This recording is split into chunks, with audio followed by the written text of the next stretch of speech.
അസലായിട്ട് പാടിയിട്ട് very good. ഇത് എനിക്ക് ഇഷ്ടപ്പെട്ടത് ഇതിൻ്റെ മലയാളം വെർഷൻ ഉണ്ട്. കാരണം ദാസേട്ടനും ചിത്രയായിട്ട് പാടിയിട്ട് ശ്യാം സാറിന്റെ സംഗീതത്തിൽ സിദ്ധാർത്ഥ എന്നുള്ള പടം. അതിനകത്ത് വരുന്നത് ഇങ്ങനെയാണ്: ചന്ദ്രൻ മോഹിച്ച പെണ്ണേ, നക്ഷത്രം നിന്നെ വിളിച്ചു, വിൺമാളികയ്ക്കുള്ളിലെങ്ങോ മേഘങ്ങൾ രാവാട നെയ്തു. ചന്ദ്രൻ മോഹിച്ച പെണ്ണേ, നക്ഷത്രം നിന്നെ വിളിച്ചു,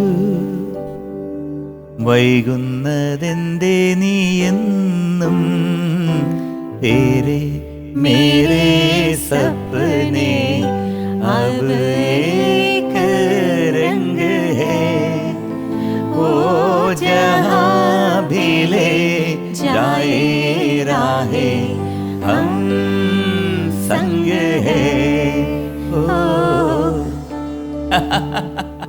90s എപ്പോഴും ചേട്ടാ, പ്രത്യേകിച്ച് ജയൻ സാറിന്റെ പടം വന്നു കഴിഞ്ഞാല്, മൂർഖനൊക്കെ വന്നു കഴിഞ്ഞാൽ ഇപ്പൊ എനിക്ക് അറിഞ്ഞൂടെ. ഇപ്പൊ ഇത്രയും ഞാൻ 20 കൊല്ലായില്ലേ കൂടെ, ഒരു 1000ന്റെ മുകളിലൊക്കെ ചിലപ്പോ കണ്ടു കാണും.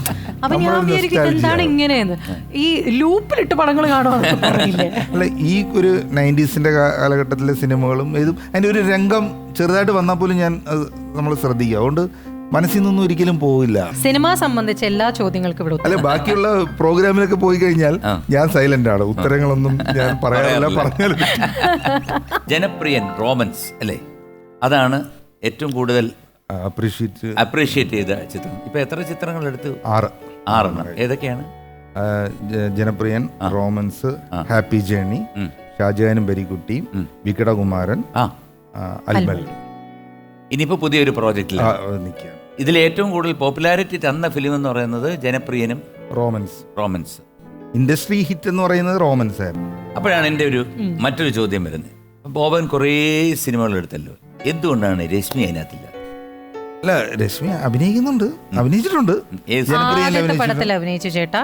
അത് കഴിഞ്ഞ് ലാസ്റ്റ് പടം, ഇപ്പൊ ഈ ലാസ്റ്റ് പടം ചെയ്തല്ലോ, അതിൽ ഞാൻ പറഞ്ഞു എനിക്ക് വേഷമില്ല, ഞാൻ വീട്ടിൽ കയറ്റൂല എന്ന് പറഞ്ഞു.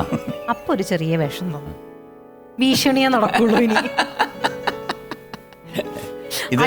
പ്രയോഗിച്ചതാ. നമ്മൾ നേരത്തെ പറഞ്ഞ പോലെ സെറ്റിൽ നമുക്ക് സമാധാനം. പക്ഷെ ഒന്നുണ്ട് സർ, സെറ്റിൽ പോയി കഴിഞ്ഞാൽ ഞാൻ സർ എന്നല്ലാതെ ചേട്ടാന്നോ ഇച്ചായെന്നോ വിളിക്കാറില്ല.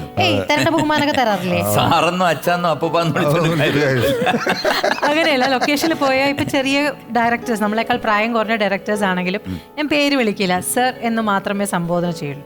അപ്പൊ തരാനുള്ള ബഹുമാനൊക്കെ അത് എൻ്റെ ഒരു പോളിസി കേട്ടോ. Give respect and take respect എന്നുള്ളത്. അത് ഞാനും ഒക്കെ അങ്ങനെ തന്നെ.